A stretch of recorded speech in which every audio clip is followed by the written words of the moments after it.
Bonjour les amis, aujourd'hui on va continuer notre cours de la microbiologie. On s'est arrêté la dernière fois dans la nutrition bactérienne.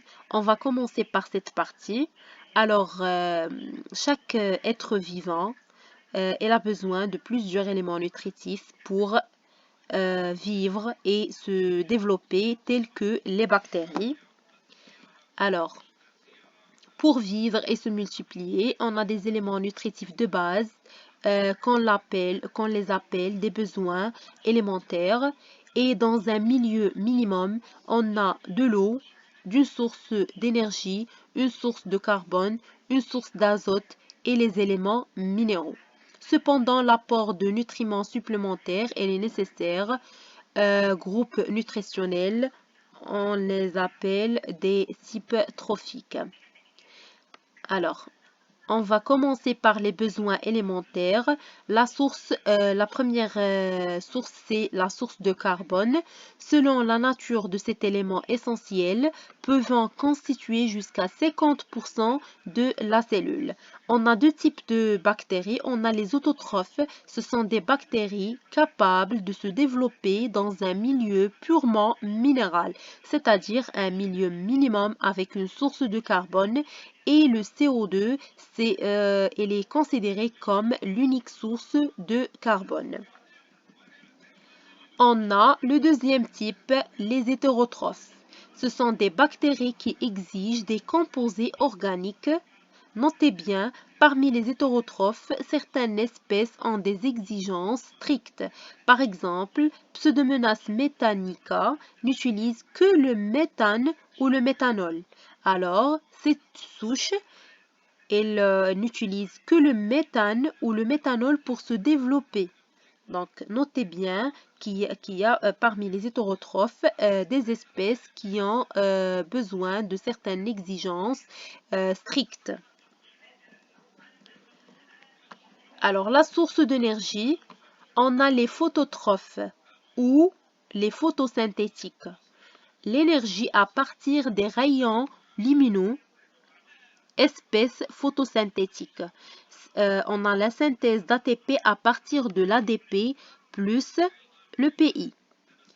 Organes photosynthétiques, comme on a ces bactéries, elles ont des organes comme les chromatophores, des pigments et des donneurs d'électrons. Ils peuvent être d'une nature minérale ou organique sans libération d'oxygène. Et voilà, donc chez les végétaux, le donneur est de l'eau avec libération d'oxygène. Mais pour les bactéries qu'on les appelle les phototrophes, on n'a pas une libération d'oxygène. On a comme deuxième type les chimiotrophes. La source d'énergie égale l'oxydation de composés organiques ou minéraux. Alors, pour constituer cette énergie, il faut une oxydation de composés organiques ou les composés minéraux. La troisième type, c'est la source d'électrons. Chez les phototrophes, on a les photolithotrophes. Le donneur d'électrons, il est de nature minérale. C'est un milieu minéral. Les bactéries, on les appelle des bactéries sulfureuses vertes comme les chlorobacteriacées. Et on a les bactéries purpres, c'est thiorhodacées. On a aussi les photoorganotrophes. Donneurs d'électrons organiques, les bactéries pourpres non sulfureuses comme les athiorodacées. Chez les chimiotrophes, les chimiolithotrophes, donneurs d'électrons minéraux, les bactéries vivant généralement dans le sol ou de l'eau, exemple Nitrosomonas ou Nitrobactères. Nitrosomonas, il oxyde l'ammoniac et Nitrobactère, il oxyde les nitrites. On a aussi les chimio-organotrophes. le donneur d'électrons organiques, la majorité des bactéries entrent dans cette catégorie. Donc, le donneur d'électrons, il est de nature organique. Pour la source d'azote, cette source elle est nécessaire à la synthèse des protéines, 10% du poids sec des bactéries. L'azote peut être d'origine minérale ou organique. Minérale comme NH4+, et NO3-, utilisé pour la plupart des bactéries. Et on a NO2, il est utilisé par les bactéries du genre Nitrobacter, qu'on a expliqué, Nitrobacter, l'oxyde, les nitrites. Et voilà, et on a aussi N2, utilisé par les bactéries fixatrices d'azote libre, comme les azotobactères. Et l'azote d'origine organique, on a les protéines, les acides aminés. À partir de ces composés, il y a incorporation des NA4 libérés après désamination ou utilisation du radical NH2 par transamination. On a la source ou l'élément qui se trouve dans les protéines, c'est le soufre et le phosphore.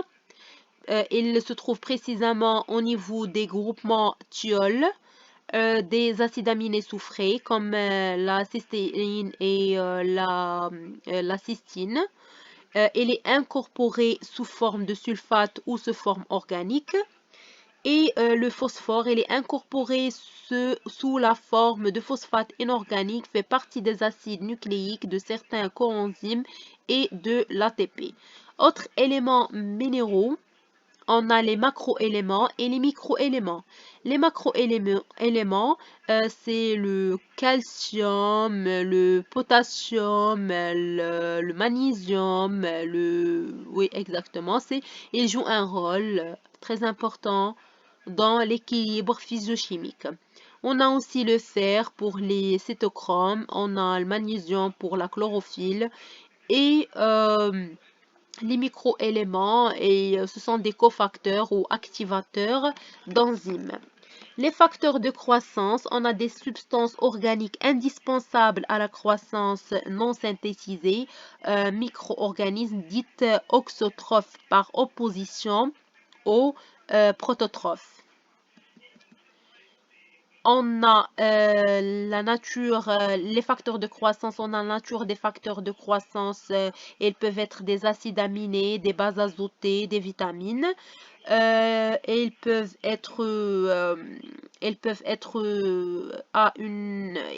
faire aussi une action à très faible concentration et elles ont une spécificité stricte.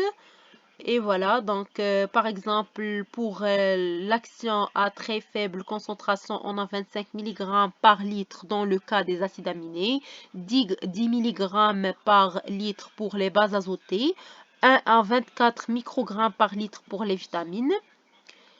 Et voilà, donc passons ainsi dans ce chapitre la croissance bactérienne, mais on parlera dans la prochaine vidéo. Je vous souhaite une bonne continuation et bien sûr n'oubliez pas de faire un j'aime et un commentaire si vous êtes intéressé par ce cours, et si vous avez des questions, je resterai à votre disposition, et je vous remercie pour votre attention.